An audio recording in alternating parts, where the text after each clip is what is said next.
Welcome to ClubhouseNews.com. You're tuned in to Clubhouse News Weekend for the week ending Saturday, February 7th. I'm Shays.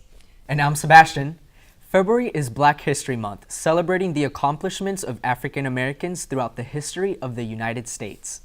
During the 17th and 18th centuries, African slaves were forced to work in harsh conditions on American tobacco and cotton farms.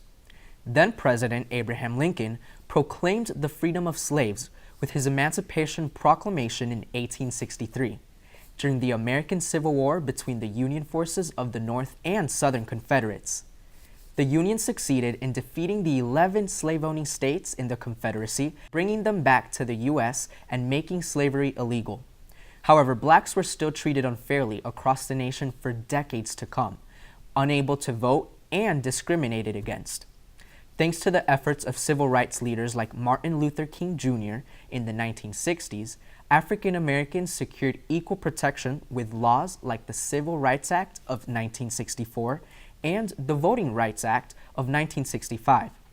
The Reverend Martin Luther King Jr. won the Nobel Peace Prize and has inspired millions with his I Have a Dream speech during the March on Washington.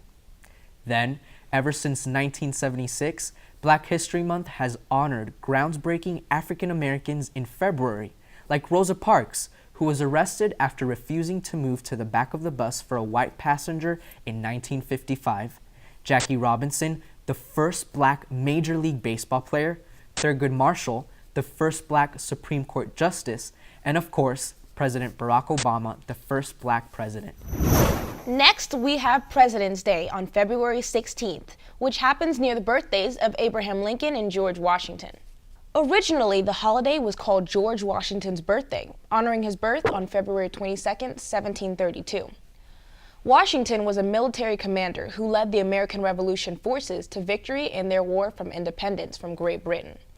Then, he became known as one of the founding fathers of the United States, alongside men like Benjamin Franklin and Thomas Jefferson, because he helped create the Constitution, the supreme law of our nation. After winning the presidency in 1788, Washington served 2 four-year terms, establishing the tradition of term limits that continues on to this day. Nearly 100 years later, Abraham Lincoln was elected as the 16th U.S. president in 1860. And as we mentioned earlier, he was known for freeing the slaves and beating the South in the Civil War. He uplifted the nation with his Gettysburg Address speech after the brutal Battle of Gettysburg.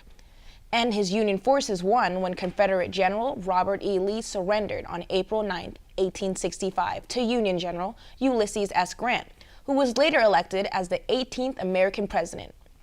Just 5 days after Lee's surrender, Lincoln became the first president to be assassinated on April 14, 1865, when pro-Confederate John Wilkes Booth shot him at Ford's Theater during the play Our American Cousin.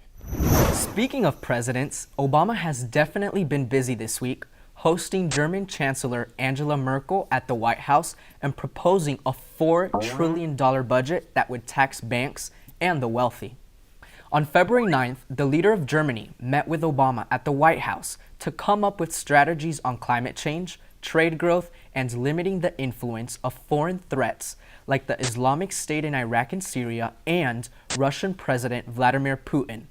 See, Islamic terrorists have spread chaos in the Middle East and attacked cartoonists from Charlie Hebdo in France who criticize their faith.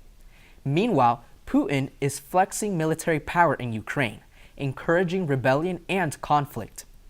In response, allied nations like Germany and the USA crippled Russia's economy with sanctions or trade restrictions. As far as the USA's economy, Obama proposed a $4 trillion budget that Republican lawmakers in Congress promised to fight. Obama says he's helping middle-class families by investing in education, healthcare, and jobs, while taxing the rich and companies that make lots of money overseas. Republicans see things differently and believe that increased government spending just deepens America's debt while discouraging businesses from expanding in the USA. One thing's for sure, since a new president will be elected in November of 2016, this battle will continue for years to come. While political battles heat up, the weather gets colder as historic storms struck the Midwest and Northeast, canceling nearly 7,000 flights. 2 weeks ago, America's Northeast was blasted by blizzard conditions and more than 4,000 flights were canceled. Last week, a second whirlwind of snow and record-breaking frost shut down trains, schools, and electrical power from Ohio to New England states like Maine and Massachusetts.